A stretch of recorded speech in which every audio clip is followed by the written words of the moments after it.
Two former governors make up another ticket, the Libertarian ticket in this year's election.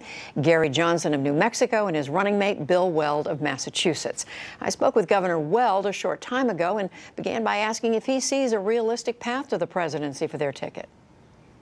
Well, the only way we could run the table is if we somehow become catnip for the national news media in the everyday saga of reporting on the presidential election and, our role in that. And we're doing everything we can to get our name recognition up from 35% to 60%. We think if that happens, our ballot position might go up to 20–25%. And at that point, we would be very dangerous because we would be the ticket with the momentum. That's a long putt, but we are honor-bound to undertake that. It's a fascinating election all around. That it is, but you're acknowledging it's a long shot. Sure, sure. And you said, Governor Weld, last week to the Boston Globe that you were going to be focusing exclusively for the rest of this campaign on criticizing Donald Trump, making sure voters know what Donald Trump stands for. That sounds like you're campaigning to make sure he doesn't get elected more than you are to make sure Gary Johnson gets. I'm not sure I used the word exclusively, but I said he would have my full attention, and he does. And now, after the events of the last few days with the tape involving women coming out, that kind of focuses a lot of people's attention on that aspect of Mr. Trump's character, if you will. And it suggests to us that if we want to go hunting where the ducks are, the softer votes may be the Republican votes that to this point have been adhering to Mr. Trump. But the fact of the matter is Mr. Trump has set his sights absolutely against everything the Republican Party historically has stood for. But it sounds like in reading what you've been saying last week and before that, that if push comes to shove, Hillary Clinton is much more acceptable to you if it can't be a libertarian in the White House than Donald Trump. Yeah, I've been trying not to answer that question because you don't want to seem to be folding your tent, and Gary and I are in this to do everything we can, including win it if fortune should favor us. But no, I've made no bones about the fact from the get-go that I think there's a big difference between Donald Trump and Hillary Clinton. Never said otherwise. And you've said that she's the most experienced person maybe to ever seek the presidency. I said that I'm not sure there's anybody more qualified, and I should have said on paper than Mrs. Clinton. I think I went on to say I would still vote for Gary Johnson because of the decisions he would make in areas like the budget, fiscal policy, and military policy.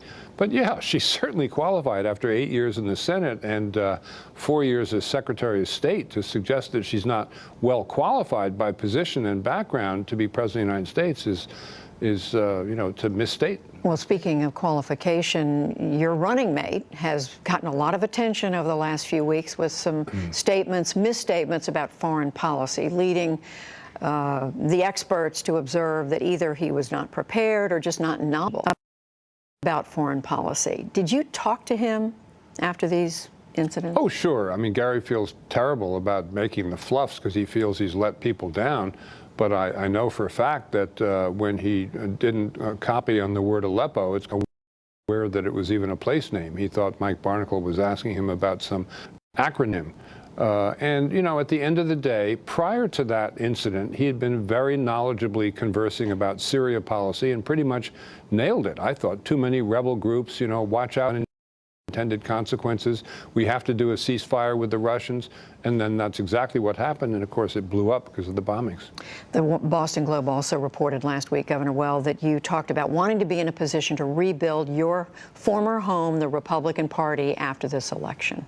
I think it would be very interesting to be a part of the dialogue with my libertarian hat on as to what's going to happen after the Republican Party splits in two. I think there's going to be a schism there either this cycle or before the next cycle, just as happened to the Whig Party in the 19th century. Well, what do you make of what's going on? I mean, the Speaker of the House of Representatives, a Republican, Paul Ryan, is saying he won't campaign for Donald Trump. Well, that shouldn't be a surprise. I mean, after the last election of 2012, Reince Priebus and Paul Ryan and all the party elders got together and said, okay, next time we've got to focus on the message of free trade, outreach to the Hispanic community, much more inclusion of women, much more attention to communities of color and communities of every other ethnicity.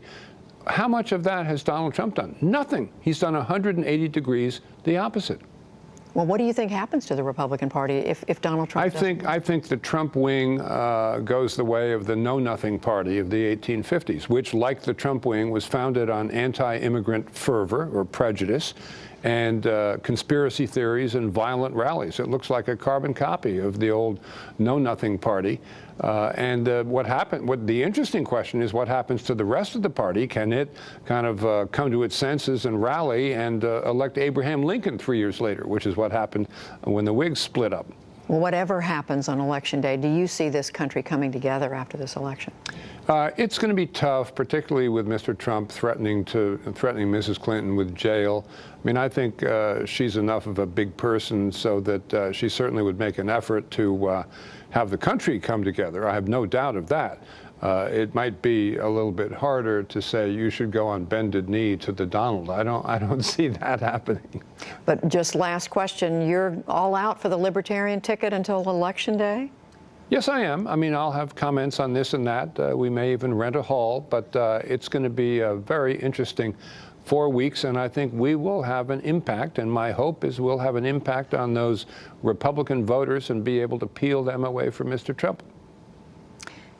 Former Governor Bill Weld of Massachusetts, the vice presidential nominee of the Libertarian Party. We thank you. Thanks, Judy.